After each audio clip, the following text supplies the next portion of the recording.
पुण्यात्मा परमात्मा की महिमा को सुनना और उच्चारण करना एक बहुत ही पुण्य होता है। सुनाने वाला प्यार से सुनावे, कसक के साथ सुनावे और सुनने वाला श्रद्धा से सुने तो बहुत पुण्य प्राप्त होता है। बहुत से ऐसे पाप हमारे हैं जो परमात्मा की महिमा सत्संग सुनने से ही समाप्त होते हैं।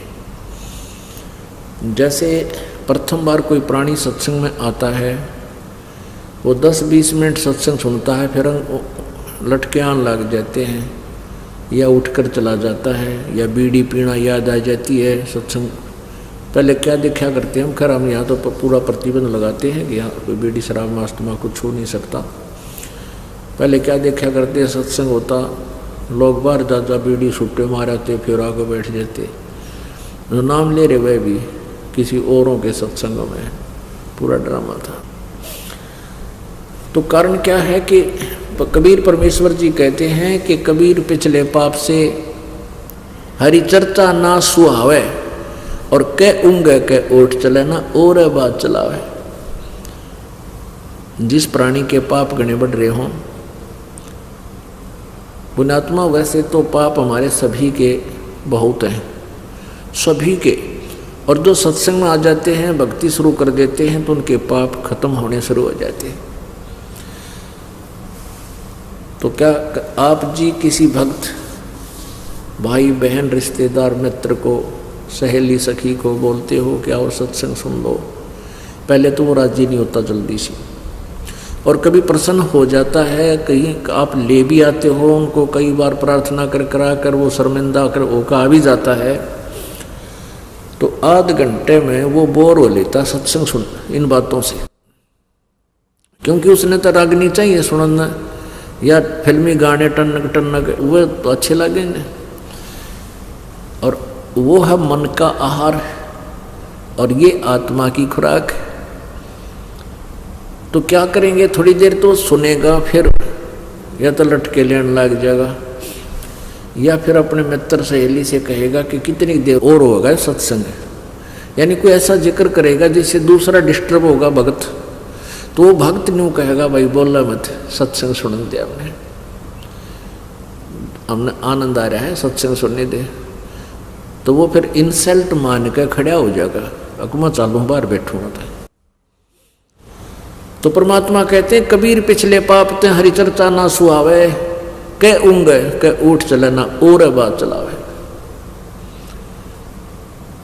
तुलसी साहब कहते हैं तुलसी पिछले पाप से हरि चर्चा ना बावे, और जैसे जबर के बेगते भाई भूख विदा हो जावे। जैसे किसी को मलेरिया बुखार हो जाता है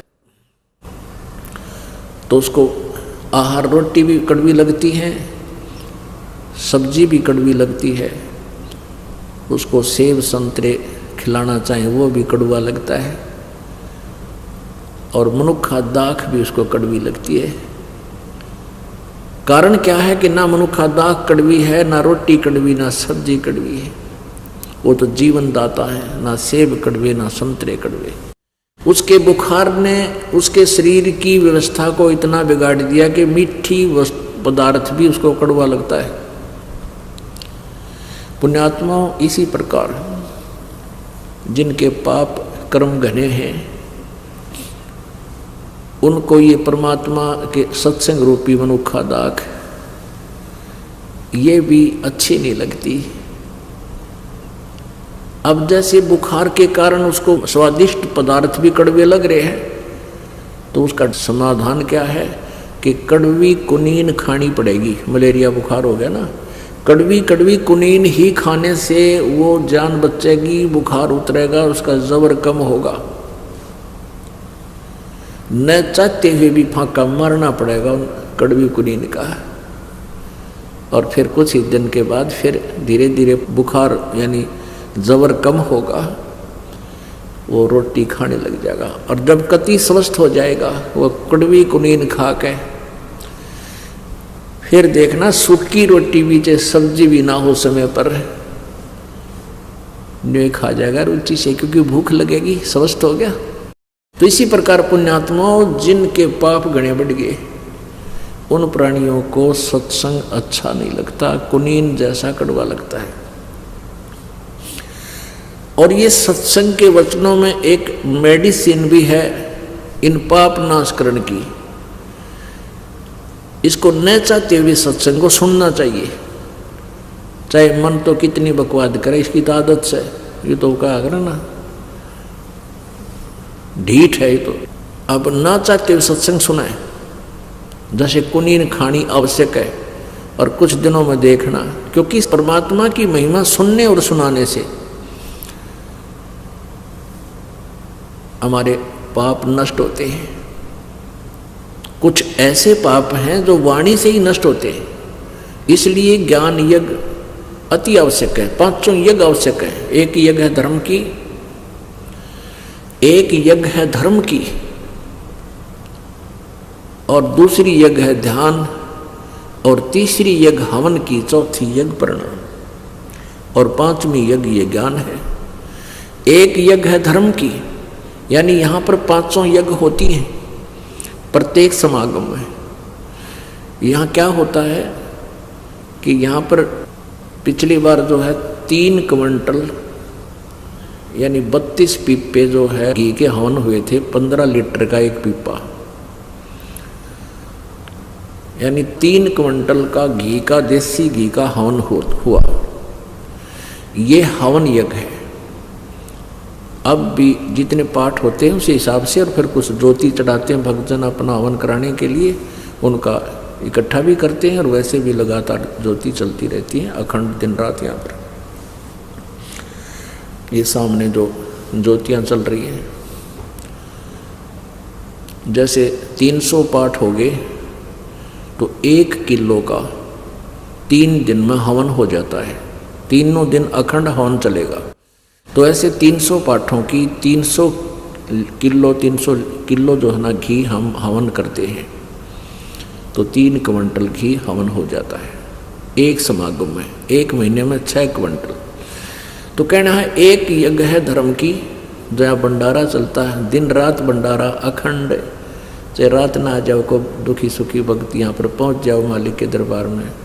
आधी रात में चाय चाहिए चाय मिलेगी, दूध चाहिए दूध मिलेगा, कोई बीमार शिमार रहता है, और भंडारा भोजन मिलेगा। परमात्मा के बच्चा ने मिलकर ये सेट बना लिया, पंखे ला लिए हैं, बढ़िया मैट बिछाए रखे अपने परमात्मा की प्यारी आत्माओं के लिए, और बैठा कर मालिक अपनी चर्चा सुना रहा है अपने बच्चों को। तुम कितनी पुण्यात्मा हो सोच नहीं सकते, क्योंकि लाल को अपनी कीमत का पता नहीं होता, जोरी समझता है। इस दास को मालूम आप कितनी पुण्यात्मा हो, चाहे कोई रिक्शा चालक है, चाहे गरीब है, चाहे अमीर है। अमीर और गरीब होना अलग बात है, लेकिन भक्ति संस्कार आपके एक जैसे हैं, बहुत अच्छे। तो यहाँ जो एक यज्ञ है धर्म की, यहाँ भंडारा चलता है परमात्मा का 3 दिन, देसी घी का, हर तरह स्वदेशी घी यानी गाय भैंस के दूध घी से ही यहाँ पर सब प्रसाद बनता है। और दूसरी यज्ञ है ध्यान। आप ये सत्संग सुनते हो, ये मेडिटेशन का भी काम करता है, क्योंकि जब सत्संग सुनते हो तो परमात्मा का चिंतन होता है, प्रभु के बारे में जानकारी होती है, अंदर अंदर एक विशेष कसक पैदा होती है, रह रहकर मालिक का ध्यान ही आता है, परमात्मा ने ये किया, परमात्मा ऐसे थे। तो ये भी ये एक मेडिटेशन, यही मेडिटेशन होता है। जैसे ये हठ योग मेडिटेशन हम नहीं मानते, संत मते में नहीं है। परमात्मा कहते हैं साधो मुझे सो सतगुरु मन भावे, जो सहज समाज बतावे, आँख ना मुंदे कान ना रूंदे, ना अनहद उलझावे। अनहद कहते अंदर कान आँख मीच कर अंदर वाणी सुनो, अनहद नाद सुनो। कहते इनमें जो उड़ जाता है वो मुझे अच्छा नहीं लगता, वो ठीक नहीं है। जो सहज समाज बतावे। सहज समाध कैसे होती है? जैसे हाली बीज धुन और पंथी से बतरावे और वह में खंड पड़े नहीं, ऐसे ध्यान लगाओ। It is meditation. जैसे हाली बीज बोता है, हल के पीछे, बैलों के पीछे एक हल होता है, हल के पीछे एक पाइप सी होती है जिसमें अगर बीज छोड़ दे उसने ओरना बोला गया। और जैसे रास्ते के साथ साथ उसने हल जोत रखा है, और कोई अतिथि आ जाता है, पंथी राह चलता, और कोई बात पूछता है, रास्ता पूछता है, तो वो उससे बात भी कर रहा है और साथ में एक हाथ से बीज को छोड़ता हुआ अपने हल को नहीं रोकता। वो उसका ध्यान तो अपने बीज में है, हाथ ऐसे सेट कर रखा है उसने, उसका ध्यान है, बैलों को भी टोक देता है और उस पंथी को रास्ता भी बता रहा, आप सीधे चले जाना, आप ऐसे करना, लेकिन रह कर ध्यान उसका बीज छोड़ने पर है, कहीं ज़्यादा कम ना छूट जाए हाथ से। जैसे हाली बीज धुन पंथी से बतलावे, वाम खंड पड़े नहीं ऐसे ध्यान लगावे। जो पतिव्रता पति से राती आन पुरुष नहीं भावे, बस पीहर में सुरत प्रीतम में ऐसे ध्यान लगावे। This is meditation, it is meditation. ये ध्यान समझ लेना कैसा है हमारा ध्यान।